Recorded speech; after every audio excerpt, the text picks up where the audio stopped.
Take it easy. Take it easy. You're so smart. Take it easy. Good to see you. This is the largest anti-West rally I've seen since October 7th. Thousands flooded the streets of New York City, blocking traffic and waving flags to celebrate a Pulitzer Prize-winning journalist killed in Gaza. For millions around the world, that's where this story ends. A journalist tragically killed by the IDF in Gaza. But here's what they're leaving out. On October 7th, as Hamas fighters and Gazan civilians stormed across Israel, murdering and kidnapping civilians, that same journalist, Anas al-Sharif, posted this: 9 hours and the heroes are still roaming the country, killing and capturing. Allah, Allah, how great you are. He glorified the massacre, and Anas loved Hamas. Here he is posing with Hamas leaders. So I went to this protest in pursuit of the truth, and as I was standing there, I noticed a woman walking toward the rally in a Jewish Voices for Peace shirt. As a Jew, I've been struck by how many Jews in America openly despise their own homeland, so I asked her for an interview. What followed was one of the most insane conversations I've ever had, and it reveals just how deeply under attack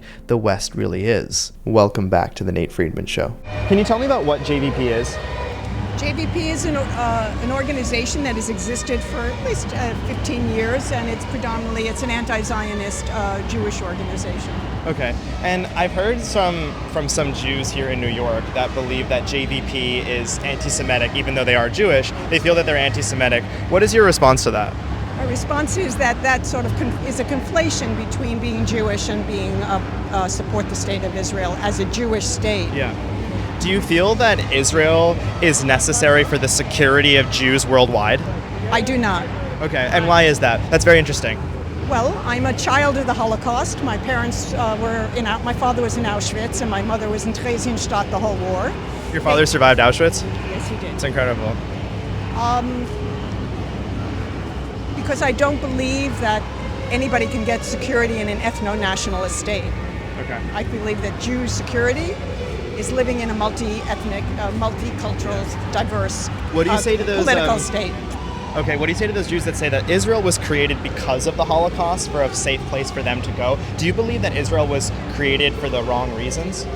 I don't believe Israel was created because of the Holocaust. I think Israel was a movement. There was a Zionist movement, and it was a contradictory Zionist movement. There were labor Zionists, there were socialist Zionists, there were all sorts of different Zionists that were at the end of the 19th century. Yeah. And Israel got world recognition because of the Holocaust. And I would argue that even the Balfour Agreement in 1917 was a function of anti-Semitism. Yeah. I think the British saw Israel as their solution to the Jewish problem. Yeah. Calling the Balfour Declaration anti-Semitic and Britain's way of dealing with the Jewish problem is historically illiterate. It was the first time a major world power backed a Jewish national home in the land of Israel. Now, Britain didn't deport its Jews. The Jewish population in Britain stayed steady. What the declaration did do was give Jews who were being beaten, driven from their homes, and murdered in Eastern Europe an actual home to go to, thanks to Britain. Now compare that to how other countries dealt with the Jewish problem. Are you supporting Mamdani or Cuomo or Adams?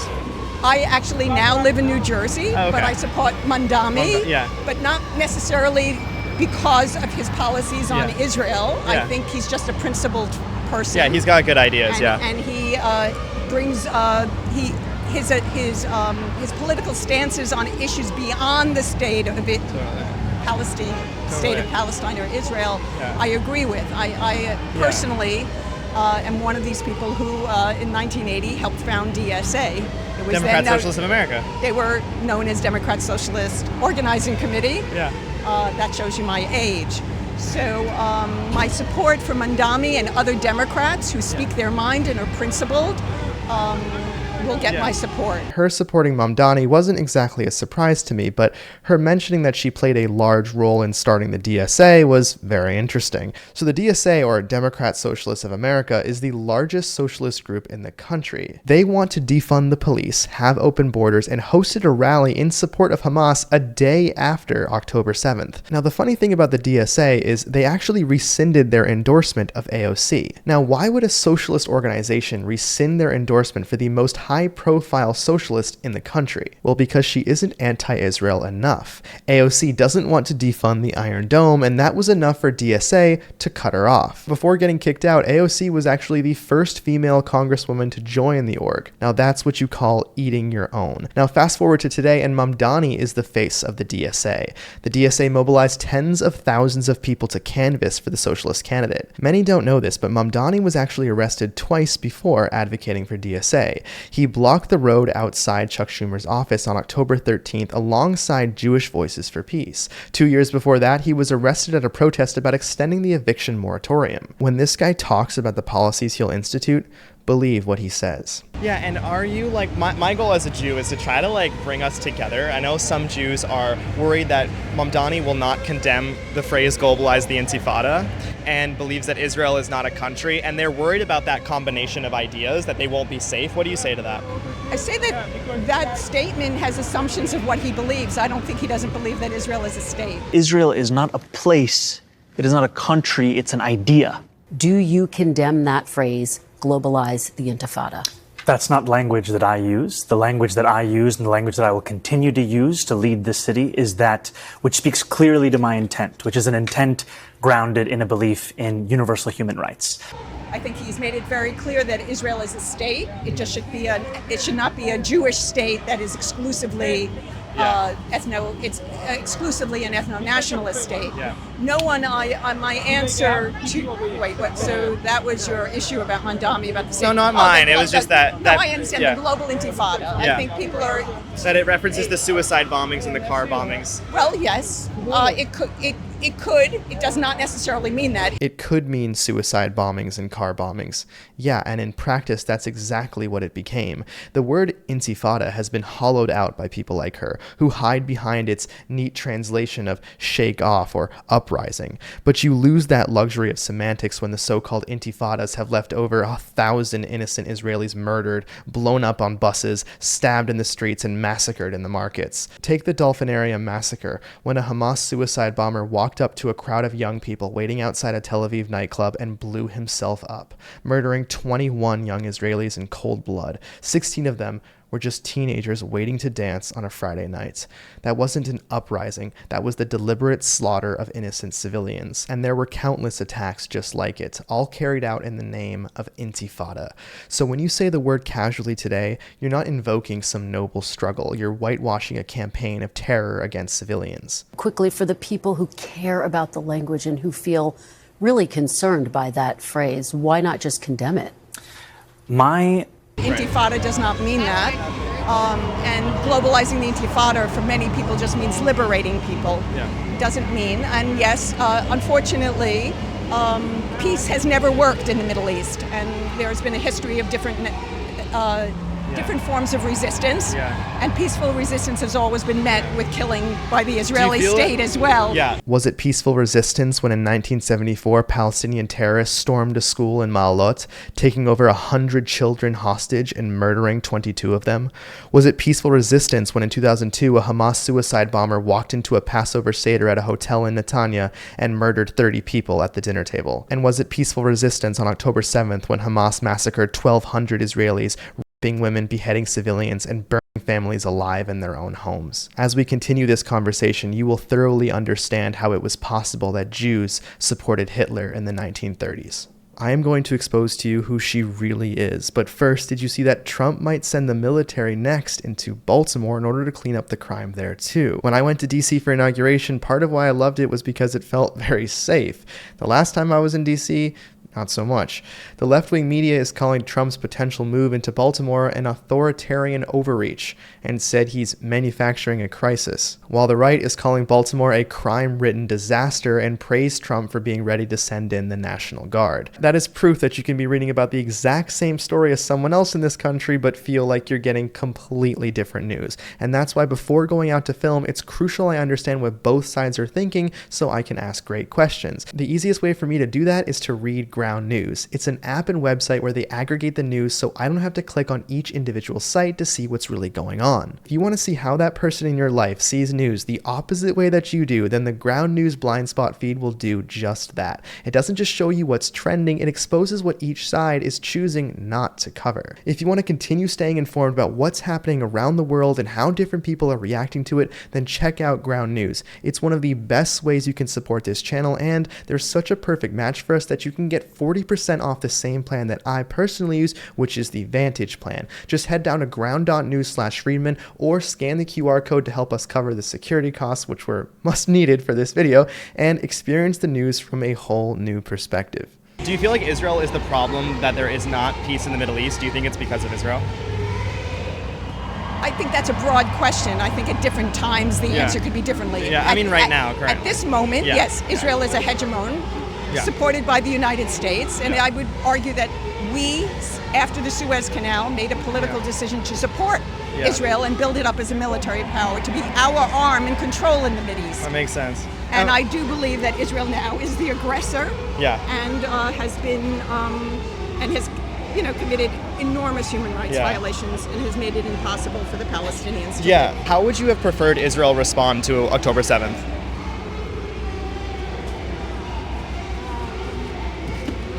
My preference, or what is there are two realities. What would you have preferred? No. Preferred would be that they would start questioning themselves as to what they have done in terms of occupying Gaza and what they've been doing on the West Bank. You just have to understand, I'm someone who lived in Israel in 1983, worked on something called Project Renewal, which was Begin's thank you to his Arabic community that had been marginalized for 20 years. And I also was on the West Bank about 3 years ago. Wow. But that's unrealistic.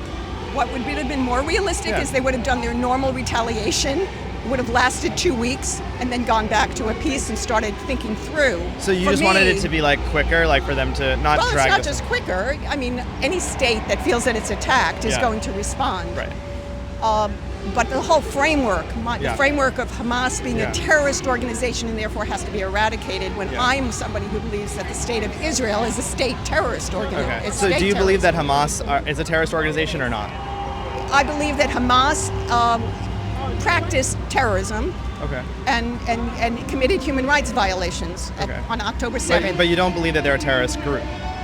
I think that framework is the wrong framework. I mean, there are groups that use terrorism as a tactic, and Hamas did. And I do not support Hamas. I could argue that it's a theocratic also, like I think the Israelis, the Messianic Israelis are theocratic as well. Let's talk about how she says Hamas isn't a terrorist group, just that they are using terror as a tactic. Now imagine that logic anywhere else. He's not a murderer, he just uses murder as a tactic. Good luck floating that in a courtroom, though maybe she's actually tried, considering she is a lawyer. Meet Renee Steinhagen, the executive director of New Jersey Appleseed, a pro bono group which performs legal advocacy for a number of left-wing causes, such as securing free family care for illegal immigrants. Renee is associated with the group called Al-Haq, who has very close ties to the Popular Front for the Liberation of Palestine, a terrorist group designated by the United States. The general director of Al-Haq, Shawan Jabrin, is the link to the PFLP, because in 2008 the Supreme Court reviewed classified intelligence material showing that he was a senior activist for the PFLP. When Renee is not defending the so-called resistance in the courtroom, she's professionally protesting for it. Here she is chained to the White House. They're wearing "Not in Our Name" t-shirts. Now that can just be bought on JVP's website for $12.95. A reminder that you don't have to be Jewish to be wearing this t-shirt. Anyone can buy it. Here's Renee protesting against the anti-Semitism bill. Here she is again upset about the amount of money Doge is saving the taxpayer. Renee wrote an open letter to both the US government and the Israel government representing anti-Zionist Jewish feminists. Because why not just add feminist to whatever you represent? Now, right after October 7th, JVP produced a press release blaming the violence on oppression from the US and Israel, deflecting any culpability for the terrorists involved. At Duke University, for example, JVP celebrated Hamas terrorists as an axis of resistance and stated that they are praying for the death of the terrorist Zionist regime soon. In 2017, JVP hosted Razmia Odeh at their biannual conference as a speaker. Razmia in 1969 was arrested by Israeli forces and confessed to planting 2 bombs on behalf of the PFLP, which killed multiple young students on the way to a field trip and injured 9 others. Odeh was later released in a prisoner exchange with the PFLP. Now that's who JVP chooses to honor, which they've been on record for saying they don't regret. Now JVP's issues stretch further than openly supporting terrorism. The organization had to pay a settlement in January 2025 for over $670,000, according to the DC U.S. Attorney's Office, for defrauding the U.S. federal coronavirus financial loans program. There is so much waste, fraud, and corruption within JVP that I'm making a full video on them, so like this video and subscribe to make sure that that shows up on your home screen. I'm not going to stand here and support Hamas. Okay. I'm not going to support what they did on October 7th. Yeah. I think historically one has to look at why October 7th happened. Yeah. And Israel has to look at itself and its policies. I agree. Ever since I think the real change happened in 83. I think the country has changed. Yeah. The population has changed. And I do believe it's... Right about when you left? Well, Begin, when Begin came to power. Yeah, right. And then I think the real change happened when Rabin was killed. Yes, okay. And I am somebody who does believe that Israel now is a genocidal society. How do people get involved with JVP? Like, are they holding weekly events? Like, I see the shirts much more now than I used to. So how do people get involved? Well, JVP has existed a long time. I think Right. October 7th has the numbers of people that have joined JVP. JVP is organized on a national level, and then it has chapters, and it has what we call pods. New York City is a major chapter and has a large influx of people and has large committees and has been able to pull off the actions that they did. I don't know if you were... Like in Grand Central and yes, stuff like that. Yeah. Grand Central State, all over. I lived in Manhattan most of my life. I am now in Jersey, and we're a pod in northern New Jersey. Yeah, cool. It's a different generational of people. It's older people, long-term anti-Zionist Jews.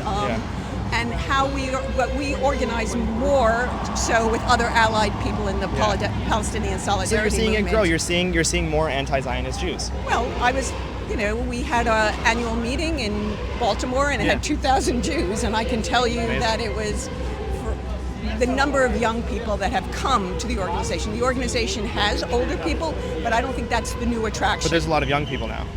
They're attracting the young people. Do you understand? The older people were in JVP. Right. The anti-Zionist elders, as we're called. I was one of the women who chained herself to the fence back in December 2023. And I looked around and I said... Nate, I realize what a bullshit artist you are. Okay, Put easy, that in your easy, video. Easy. I'm not going to attack him. I'd attack you first because I'd be that stupid. Take it easy. Just like Israel can't beat Hamas because Hamas beat Israel. Take it easy. You're so smart, Take Nate. it easy. Good to see Take you it again. easy. What's What the fuck is your problem? He's scared of me.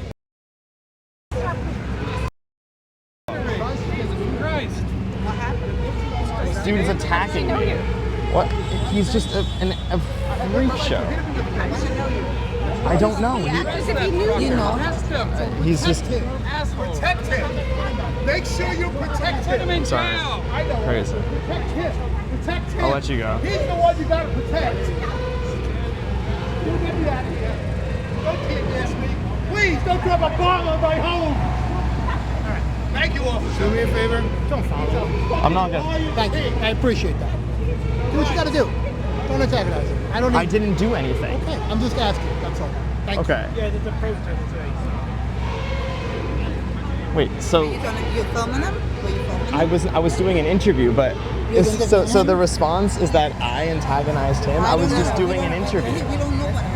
Okay. I know, but that was like... We were facing this way. They were facing me. You can clearly see that when he charged at me, that the police here saw it. Luckily, my security guard prevented things from escalating any further. As for the guy who came at us, his name is Jack DePalma, and he's a radical, violent leftist. Jack DePalma is a retired teacher teacher of 30 years, board member of the Science Council of New York, and New York City Department of Education employee who also currently tutors children in New York. Jack has spent nearly his entire adult life supported by the American taxpayer, with his New York City education position earning him a cushy six-figure income all the way back in 2010. Jack is an avid promoter of leftist ideologies. Here's his protester portfolio that goes way back, by the way. Here he is at a 2014 climate change protest in New York City. Here again at an Occupy Wall Street demonstration. And again at a voting law protest outside the UN. And he came back for another Occupy Wall Street protest, because why not? More recently, you can see him yelling and screaming at a protest in one of my previous videos, where I actually interviewed him, or at least tried to before he flew off the handle. Now, it's funny because he called me a bullshit artist, but all I did was let him talk. And the protesting for Jack is just the beginning, because he's also the community board chair of WBAI, a leftist political radio station run by Pacifica Network. Jack organizes a speaker series for WBAI town halls, including on topics such as stopping the systemic removal of people of color. WBAI is a network which is under FCC investigation as recently as last year because they had major financial violations and outrageous programming, in the words of our own government. Perhaps some of his outrageous programming the FCC is referring to is that the WBAI includes the Gays Against Guns show, a program Jack identifies as one of his favorite listens, as he believes guns are the biggest issue that we could turn into a massive issue in New York City. The station has lost over $12 million in federal taxpayer funding over the last decade due to such fraud and abuse, much of which occurring at the same time Jack has been serving in leadership roles. Why were we giving them that amount of money in the first place? Who knows? Now, Jack advocates, however, that WBAI should try to regain these funds to save money, because why not continue to waste taxpayer dollars on his fraudulent and failing propaganda station? Now, Jack has much further questionable aspects on his background, by the way, such as his involvement with the Reagan Youth, a self-proclaimed anarcho-punk band from New York. The band's name is a play on Hitler Youth, which they say is a comparison of Republicans to Nazis.